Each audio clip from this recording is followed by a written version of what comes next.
Louvado seja nosso Senhor Jesus Cristo, para sempre seja louvado. Seja bem-vindo mais uma vez ao canal Denis o Católico.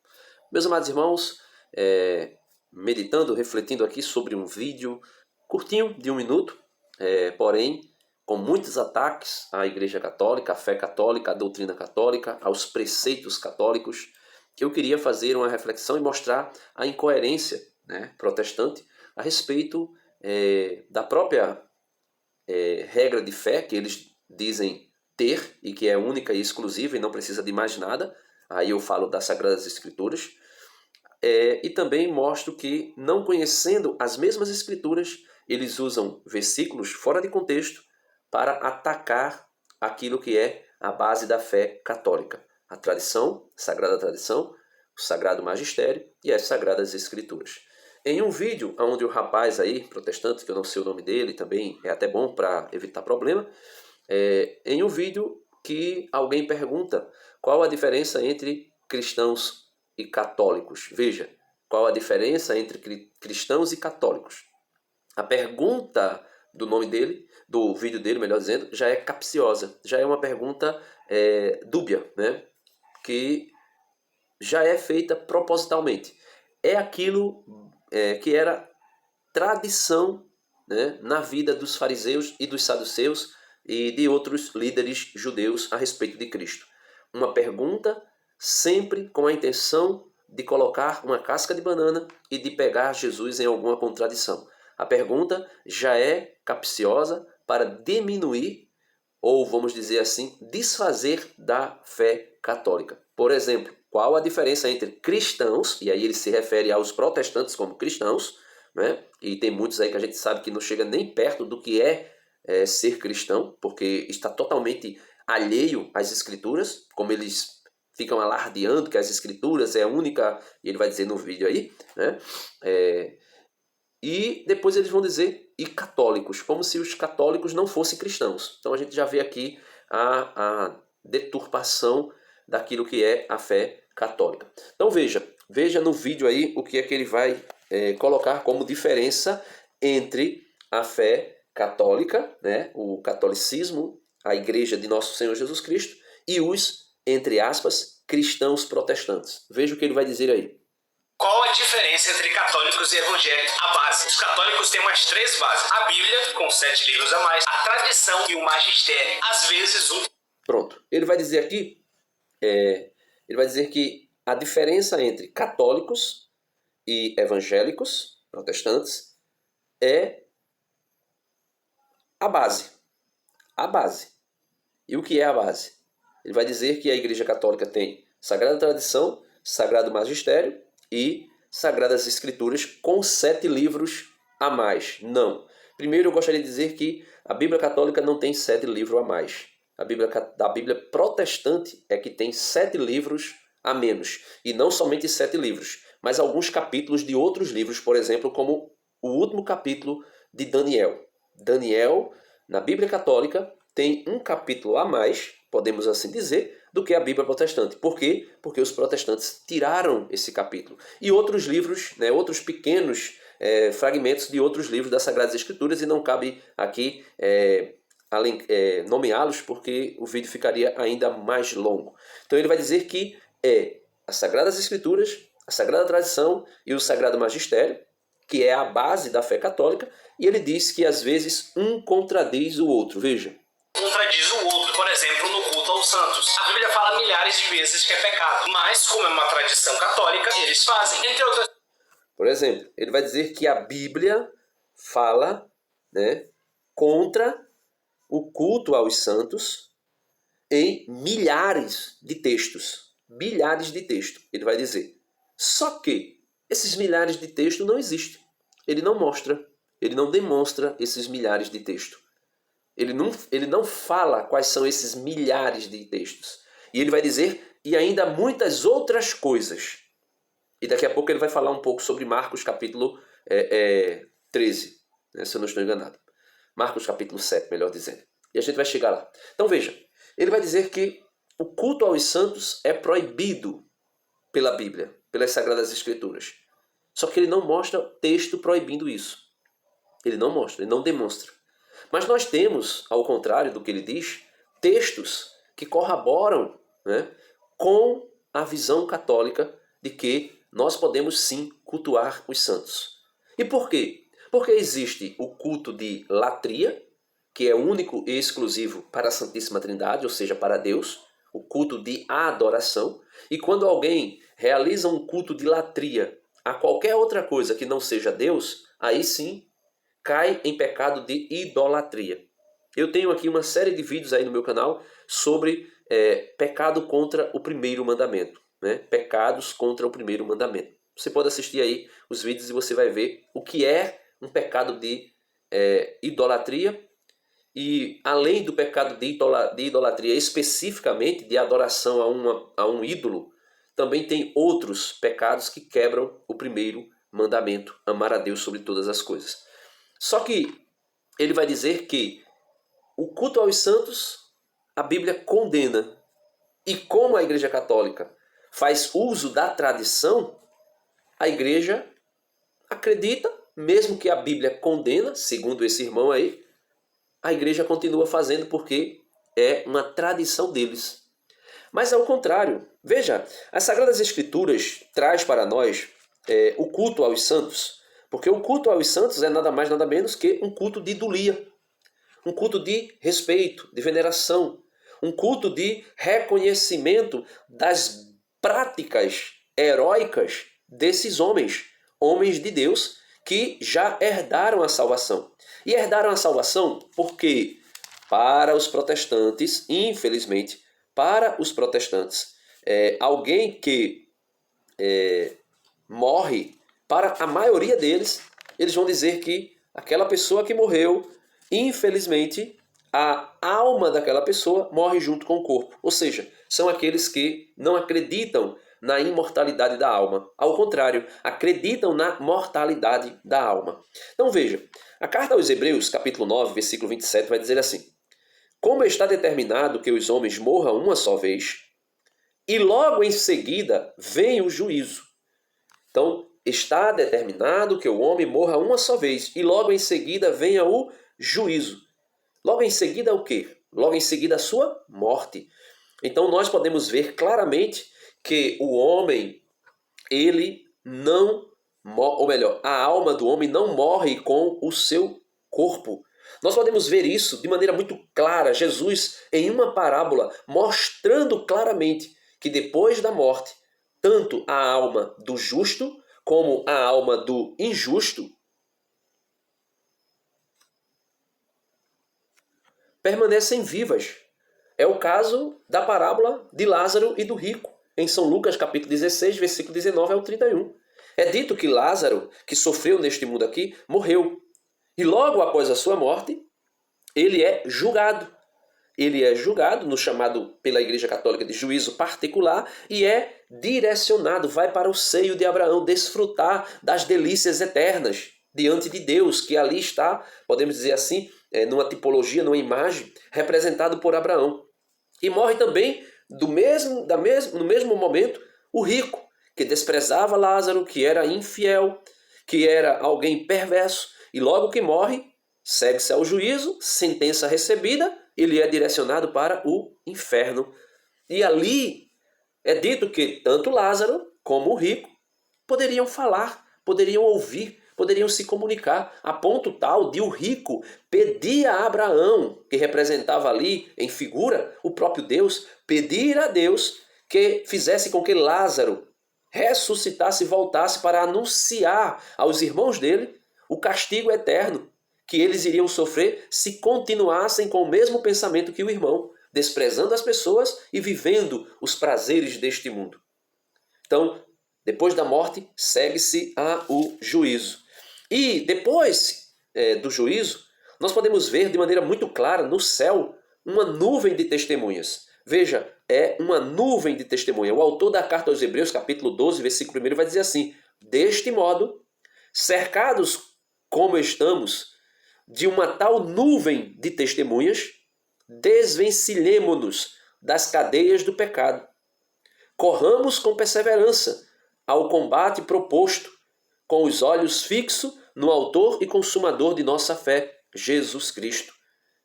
Em vez de gozo que se lhe oferecera, ele suportou a cruz e está sentado à direita do trono de Deus. Considerai, pois, atentamente aquele que sofreu tantas contrariedades dos pecadores, e não vos deixeis abater pelo desânimo. Ainda não tendes resistido até o sangue na luta contra o pecado. E a carta aos Hebreus ainda vai dizer, em outras passagens, que existe uma assembleia dos santos no céu. Existe uma assembleia. São Paulo, ou o autor, ninguém sabe quem o é, talvez seja Paulo, ou um discípulo de Paulo, pelo que ele diz, no capítulo 11 ele vai falar dos santos. Os santos, a partir do versículo 4, ele vai dizer, né? Pela fé, Abel ofereceu a Deus um sacrifício bem superior ao de Caim. Versículo 5, pela fé, Enoque foi arrebatado sem ter conhecido a morte. Versículo 7, pela fé na palavra de Deus, Noé foi avisado a respeito de acontecimentos imprevisíveis. Cheio de santo temor, construiu a arca para salvar a sua família. Pela fé, ele condenou o mundo e se tornou o herdeiro da justificação mediante a fé. Versículo 8, foi pela fé que Abraão, obedecendo ao apelo divino, partiu para uma terra que devia receber em herança. Versículo 11, foi pela fé que a própria Sara cobrou o vigor de conceber, apesar de sua idade avançada. Versículo 13, foi na fé que todos nossos pais morreram, embora sem atingir o que lhes tinha sido prometido. Viram-no e o saudaram de longe. Versículo 17, foi pela sua fé que Abraão, submetido à prova, ofereceu Isaque, seu único filho. Versículo 20, foi inspirado pela fé que Isaque deu a Jacó e a Esaú uma bênção em vista de acontecimentos futuros. Foi pela fé que Jacó, estando para morrer, abençoou cada um dos seus filhos, e assim sucessivamente. E nós podemos ver no versículo 31, não, melhor, versículo 32, veja o que ele vai dizer a respeito dos santos que estão nos céus. Que mais direi? Iria me faltar o tempo se falar de Gideão, Baraque, Sansão, Jefté, Davi, Samuel e dos profetas. Graças à sua fé, conquistaram reinos, praticaram a justiça, viram-se realizar as promessas, tamparam bocas de leões e aí sucessivamente pela fé. E aqui nós podemos ver claramente que é um culto de veneração aos heróis da fé, aos santos. É um culto de veneração àqueles que morreram, que vieram antes de nós e que fizeram verdadeiramente aquilo que agrada a Deus e são lembrados. Nós temos aqui o segundo livro dos Macabeus, no capítulo 15, né? Macabeus, segundo livro de Macabeus 15, os protestantes vão dizer assim, mas esse livro não tem na Bíblia católica. Inclusive o irmão está falando aí que é um dos 7 livros a mais que existe na Bíblia católica, mas não tem na Bíblia protestante, melhor dizendo. Só que veja, nesse livro, segundo Macabeus, capítulo 15, versos 11, a partir da parte C do versículo, vai dizer assim, narrou-lhes ainda, aqui está falando de Judas, né? Narrou-lhes ainda uma visão digna de fé. Judas teve uma visão digna de fé, uma espécie de visão que os cumulou de alegria. Eis o que tinha visto Judas. Onias, veja, Onias, que foi sumo sacerdote, homem nobre e bom, modesto em seu aspecto de caráter, ameno, distinto em sua linguagem e exercitado desde menino na prática de todas as virtudes, com as mãos levantadas, orava por todo o povo judeu. Então veja, Onias, sacerdote, sumo sacerdote, orava pelo povo judeu, na visão que Judas teve. Em seguida, apareceu do mesmo modo um homem com os cabelos todos brancos e aparência muito venerável e nimbado por uma admirável e magnífica majestade. Então, tomando a palavra, disse-lhe Onias, Veja, Onias, que já estava sendo visto por Judas, Onias toma a palavra para falar quem é este outro homem de aparência com cabelos brancos, mas de uma aparência muito venerável. Quem é este homem? Onias, tomando a palavra, vai dizer: eis o amigo de seus irmãos, aquele que reza muito, ou seja, aquele que ora muito pelo povo e pela cidade santa, Jeremias, o profeta de Deus. E Jeremias, estendendo a mão, entregou a Judas uma espada de ouro, dizendo estas palavras ao entregá-la: toma esta santa espada que Deus te concede e com a qual esmagarás os inimigos. Então, vão dizer: ah, mas essa aí é uma Bíblia, é um livro da Bíblia católica, isso aí não tem nada a ver. Pegue aí na sua mão a Bíblia de Jerusalém. A Bíblia de Jerusalém é considerada uma Bíblia ecumênica. Foi traduzida por eruditos católicos, protestantes, ortodoxos, ou seja, um monte de gente, biblistas, doutores, teólogos, conhecedores das Escrituras. No rodapé, explicando o versículo 14, quando vai dizer assim: tomando então a palavra, disse Onias: este é o amigo dos seus irmãos, aquele que muito ora pelo povo. Veja, na Bíblia Ave Maria vai dizer reza. Vai estar numa tradução, numa linguagem mais católica possível. Nessa Bíblia de Jerusalém, ele vai dizer: tomando então a palavra, disse Onias: este é o amigo dos seus irmãos, aquele que muito ora pelo povo, que muito ora, não é mais que muito reza. Aqui já dá para ver que tem uma influência protestante na tradução da Bíblia de Jerusalém. Ora pelo povo e por toda a cidade santa. Quem? Jeremias, o profeta de Deus. E no rodapé, explicando esse versículo 14 do capítulo 15 de 2 Macabeus, veja o que vai dizer os tradutores,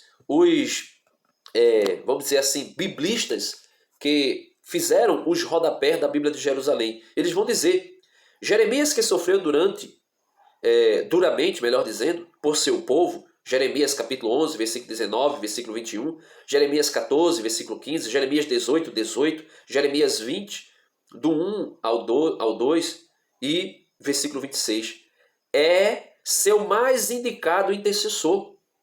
Esse papel, conferido a Jeremias e a Onias, sumo sacerdote, que também apareceu em visão a Judas, é a primeira atestação da crença numa oração dos justos falecidos em favor dos vivos. É crença ligada à fé na ressurreição. Então aqui está uma Bíblia ecumênica, falando no seu rodapé, explicando que essa aparição de Onias e de Jeremias podemos assim dizer, eles vão dizer, sem dúvida, uma atestação, e a primeira atestação da crença numa oração dos justos falecidos em favor dos vivos. Então veja, dos justos falecidos em favor dos vivos. No livro, se eu não me engano, é de Ezequiel, eu não lembro agora, você pode pesquisar aí, Deus vai falar que mesmo que Daniel e Jó intercedessem por uma raça que desobedecia a Deus e que era contrária aos mandamentos de Deus, Deus não ouviria. Ou seja, significa dizer que Deus ouve a oração daqueles que já estão com Ele na glória. Porém, se essas orações estiverem de acordo com a vontade de Deus. É por isso que Jesus vai dizer, vai nos ensinar, e a igreja triunfante, a igreja que já está na glória, sabe mais perfeitamente do que nós o que significa as palavras de Jesus no Getsemane. Pai, se for possível, afasta de mim esse cálice, mas que não seja feita a minha vontade, mas a tua vontade. A tua vontade. Ou seja, a igreja triunfante, a igreja que já está na glória, sabe melhor do que qualquer um de nós qual é a vontade de Deus e, configurados à vontade de Deus, só irão pedir a Deus em favor dos mortos aquilo que está de acordo com a sua santa vontade. Do contrário, não pedirão. E é por isso que confirma e é confirmado para nós pelo próprio Deus. Se eu não estou enganado, é no livro, meu irmão, de Ezequiel. Eu vou ver direitinho e vou deixar no rodapé aqui. Eu vou deixar aí na descrição do vídeo essa passagem onde Deus vai dizer que mesmo que Jó e Daniel orassem por aqueles que iriam ser castigados, iriam experimentar da ira de Deus, Deus não retrocederia à sua vontade, ao seu castigo. Por quê? Porque eles eram ímpios e não tinham desejo de arrependimento. Então aqui está, de maneira muito clara e objetiva, a oração. Né? A oração não, o culto aos santos. Porque os santos estão vivos. Mesmo que o seu corpo ainda esteja no sepulcro, mas a sua alma espiritual está diante de Deus. E aí ele vai dizer, né, o irmãozinho aqui vai dizer que a Bíblia católica se contradiz. Né? Ele vai dizer que existe uma contradição naquilo que é a Bíblia católica. E ele vai usar, porque ele vai dizer, a Bíblia católica não, né? A tradição católica contradizendo a Bíblia. E ele vai usar, por incrível que pareça, o livro de Marcos, o Evangelho segundo São Marcos, onde Jesus critica duramente aquilo que é a tradição de homens, humanas, dos fariseus, e não aquilo que é dogma de fé da Igreja Católica, interpretado das Escrituras pelo Sagrado Magistério, os únicos que têm o munus de interpretar e de ensinar as Sagradas Escrituras, diferente do irmão aí. Então veja, ele vai dizer, existe uma contradição entre o que a Bíblia diz, segundo esse rapaz, a Bíblia condenando o culto aos santos, e não existe nenhuma palavra, nenhuma passagem condenando o culto aos santos. E do outro lado, ele vai dizer que a tradição católica diz que é possível cultuar os santos, e como a tradição católica, mesmo que contradiga, segundo a mentalidade dele aí, a Bíblia, nós católicos fazemos, porque a tradição católica é colocada, é posta acima das Escrituras. E ele usa o argumento de Marcos capítulo 7, versículo 13, para alegar uma barbaridade dessa, para alegar uma inverdade, para não dizer uma mentira dessas. Veja o que ele diz aí. Se a base é contraditória, toda a estrutura também é. Jesus inclusive fala sobre isso. Ele está dizendo que se a base é contraditória, toda a estrutura também é. Ele está dizendo que a base católica de fé, que é as Sagradas Escrituras, a Sagrada Tradição e o magistério da Igreja, se um contradiz o outro, o magistério, a Sagrada Tradição contradiz as Escrituras, segundo ele, e eu mostrei que não, ele está dizendo que se a base é contraditória, toda a estrutura da Igreja também é contraditória, e ele vai dizer que Jesus falou sobre isso. Vamos ver qual é o texto que ele usa para dizer que Jesus condenou a Sagrada Tradição Apostólica, a Sagrada Tradição que a Igreja guarda até os dias de hoje. Vamos ver o texto. Dizendo, porque vocês transgridem o mandamento de Deus Mateus por causa 15, da tradição 13, de vocês anulam a palavra Marcos de Deus 7, por causa 13. da tradição. Nós evangélicos. Ele vai dizer, porque vocês anulam a palavra de Deus, os mandamentos de Deus, com as tradições de vocês. E ele pega o versículo 13, veja, ele pega Marcos capítulo 7, versículo 13, e ele pega Mateus capítulo 15. Marcos capítulo 7, versículo 13 diz assim, anulando a palavra de Deus por vossa tradição, que vós vos transmitistes. Aí ele está dizendo aqui, meu irmão, veja a malícia que está aqui. A malícia que está aqui é terrível. É a mesma malícia que São Paulo manda que os coríntios fiquem atentos. Né? A segunda carta aos Coríntios, no capítulo 11, se eu não estou enganado, São Paulo vai dizer assim, assim como a serpente, né, como Satanás, travestido na serpente, enganou Eva, cuidados com esses ministros de Satanás, com esses apóstolos de Satanás. Porque assim como a serpente seduziu Eva, eles também vos seduzem. E Paulo deixa isso muito claro e nos alerta. Veja, esse jovem com muita, vamos dizer assim, eloquência no falar e no editar os seus vídeos, ele vai dizer que Jesus, em São Marcos, capítulo 7, versículo 13, está dizendo que a tradição católica está sendo utilizada para negar as Escrituras, negar os mandamentos de Deus. Meus amados irmãos, aqui nesse capítulo 7 de São Marcos, eu não vou ler todo, porque senão tomaria muito tempo no livro, no vídeo, mas esse capítulo 7 é uma discussão entre Jesus e os fariseus, porque os fariseus começaram a criticar os apóstolos de Jesus que estavam comendo sem lavar as mãos. E comer sem lavar as mãos para os judeus, não eram os católicos. Aqui, ainda a Igreja Católica não tinha sido instituída por nosso Senhor Jesus Cristo. Era uma tradição judia. Os judeus, os fariseus, hipócritas, que sentaram na cátedra de Moisés, aqueles mesmos que Jesus disseram, olha, ouvi tudo o que ele vos disser e fazei tudo o que eles vos disserem. Porém, não façam o que eles fazem, porque eles dizem, mas não fazem. Ou seja, faço o que eu digo, mas não faço o que eu faço. Por quê? Porque são contraditórios. Então Jesus estava combatendo isso, porque eles vão usar de tradições pessoais, humanas, tradições humanas, para negar os mandamentos de Deus. Por exemplo, eu vou ler aqui do versículo 7, Marcos 7, 7, só para você ver.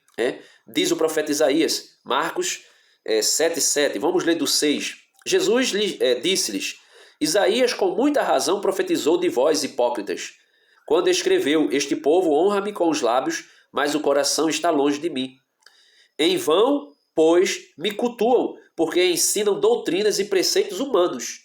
Aqui Jesus estava usando o profeta Isaías para condenar os fariseus. Isaías 29, 13. E Jesus continua, deixando o mandamento de Deus, vos apegais à tradição dos homens. E Jesus acrescentou, na realidade, invalidais o mandamento de Deus para estabelecer vossa tradição. Quais são os mandamentos de Deus que eles estavam invalidando aqui? Pois Moisés disse, honra teu pai e tua mãe. E todo aquele que amaldiçoar pai ou mãe, seja morto. Aí os fariseus criaram o quê? Vós, porém, dizeis, se alguém disser ao pai ou à mãe, qualquer coisa que de minha parte te pudesse ser útil, é uma oferenda, é uma oferta, é uma corban. Isto é uma oferta a Deus. E já não lhes deixais fazer coisa alguma a favor de seu pai ou de sua mãe, anulando a palavra de Deus por vossa tradição, que vós vos transmitistes. Aqui está, meu amigo. Não é a tradição católica. A tradição católica é a sagrada tradição apostólica. Aquela que Paulo vai dizer em inúmeras igrejas que ele primeiro pregou, ele primeiro anunciou o evangelho, para depois deixar por escrito. Ele vai dizer, guardai todos os nossos ensinamentos, inclusive aqueles que foram deixados a vós por escritos ou de viva voz. Isso é tradição. Tradição. E aí ele vem com essa história, com essa conversinha mole, de dizer que Jesus está condenando a tradição católica. A tradição católica é atestada por toda a cristandade. É atestada pelos pais da igreja. Santo Irineu de Lyon, Santo Inácio de Antioquia, em todas as suas cartas, deixam isso muito claro, que é a tradição apostólica. Santo Irineu de Lyon, no livro 3, Santo Irineu de Lyon, no seu livro 3, Contra as Heresias, vai dizer que os apóstolos primeiro pregaram o evangelho, pregaram de viva voz, e só depois, por vontade de Deus e por meio do Espírito Santo, transmitiram por escrito aquilo que primeiro eles anunciaram, primeiro eles pregaram e depois deixaram por escrito. E esse rapaz vem dizer que a Igreja Católica se contradiz na sua base, magistério contra a Sagrada Tradição contra as Sagradas Escrituras, e se esse tripé se contradiz, segundo ele, se isso é contraditório, então toda a estrutura é contraditória. Que mentira! Que inverdade! Aí agora ele vem falar de algo bem interessante. Os evangélicos, ele diz, os evangélicos, por sua vez, vamos ver o que é que ele diz. Nós temos apenas a Bíblia como base da nossa fé. Ela é suficiente para mudar qualquer vida. A palavra por si só é viva e eficaz. Siga-me para mais conteúdo. Aí ele vai dizer, nós evangélicos, ao contrário, temos somente a Bíblia. Somente. mais nada, somente a Bíblia. Ela é viva e eficaz. Quem é vivo e eficaz, meu amigo, é Jesus Cristo, o Verbo eterno, a palavra eterna que se fez carne. A Bíblia não é viva. A Bíblia contém parte da palavra de Deus. É por isso que São João vai dizer no seu último capítulo, capítulo 20... Deixa eu tomar aqui, só para deixar como está, no capítulo 21 de São João, capítulo 21, ele vai dizer assim, né? Deixa eu ver aqui, São João capítulo 21, São João capítulo 20, versículo 30, vai dizer assim: fez Jesus, na presença dos seus discípulos, ainda muitos outros milagres, que não estão escritos neste livro. E no capítulo 21, versículo 25, São João conclui o seu evangelho dizendo assim: Jesus fez ainda muitas outras coisas. Se fossem escritas uma por uma, penso que nem o mundo inteiro poderia conter os livros que se deveriam escrever. Então, a Bíblia não tem toda a palavra de Deus. A Bíblia contém, sim, os livros que são canônicos, a lista dos livros canônicos, inclusive a Bíblia Católica tem 7 livros, vocês têm 7 a menos porque vocês tiraram, a partir de Lutero. A Bíblia que vocês têm é fruto da Igreja Católica, foi bispos da Igreja Católica que determinaram o que é Bíblia. É só você pesquisar aí quem foi São Teodósio, né? São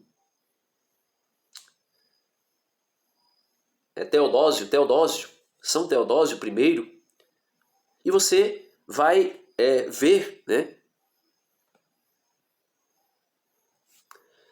São Damaso I, eu estou confundindo aí o imperador que unificou, né, que fez a igreja oficializou a igreja como religião do império, né, Teodósio. Mas não estou falando de Teodósio, estou falando de São Damaso I. São Damaso I é quem determina quais são os primeiros livros ali, né, a primeira lista do cano é São Damaso I, ali por volta do ano 380 e alguma coisa. Então, a Bíblia protestante é suficiente para a fé deles. Mas qual fé? A carta aos Efésios vai dizer que há uma só fé, um só Deus, um só Senhor, um só batismo. Aí eu pergunto, qual é a fé? Qual é o Deus? Qual é o batismo que você, irmão protestante, com somente a Bíblia, só a Escritura, qual é a fé? Porque existe uma só fé, mas vocês têm a fé luterana, que é uma coisa, a fé anglicana, que é outra coisa, a fé calvinista, que é outra coisa, a fé dos neopentecostais, que é outra coisa. Por exemplo, batismo de criança. As igrejas históricas protestantes, a igreja anglicana, presbiteriana e outras, batizam a criança. As igrejas neopentecostais, as anabatistas, não batizam criança. Um só Deus. Qual Deus? O Deus trino do cristianismo católico, ortodoxo, ou o Deus unicista, por exemplo, do Ministério Voz da Verdade e outros grupos protestantes unicistas, como por exemplo os Testemunhas de Jeová, que vão dizer que há só Jeová, que Jesus é uma criatura, a primeira criatura de Jeová. Ou que Deus é esse? Que Jesus é esse? O Jesus que é Deus, como a Igreja Católica ensina, e por isso Maria é mãe de Deus? Ou Jesus que é um anjo, que é o arcanjo Miguel, como dizem os adventistas do sétimo dia, que dizem que é Deus, sim, mas é o arcanjo Miguel. O arcanjo Miguel e Jesus é a mesma pessoa. Ou, como dizem os Testemunhas de Jeová, que Jesus é o arcanjo Miguel, e pior ainda do que dizem os adventistas, eles rebaixam dizendo que Jesus é a primeira criatura de Jeová, por isso é um Deus com letra minúscula, um Deus menor do que Jeová. Então não existe só um Deus, já existem 2 deuses, um maior e outro menor. Então qual é a Bíblia? Qual é a fé? Qual é o batismo? Qual é a igreja, senhor protestante? Diga para mim qual é a igreja de vocês, que é a igreja de Cristo. Qual é a igreja? Agora a Igreja Católica, no seu último concílio,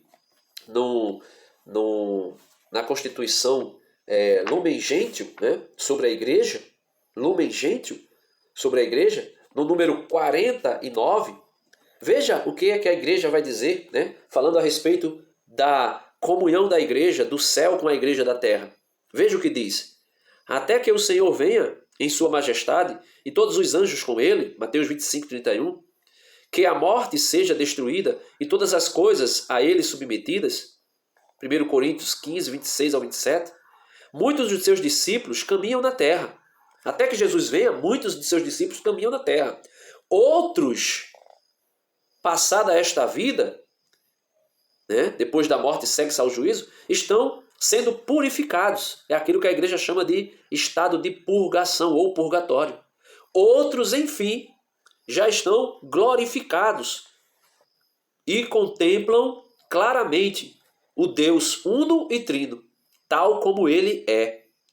Todos, no entanto, em graus e regimes diversos, participamos do mesmo amor de Deus e do próximo e cantamos o mesmo hino, a glória de nosso Deus.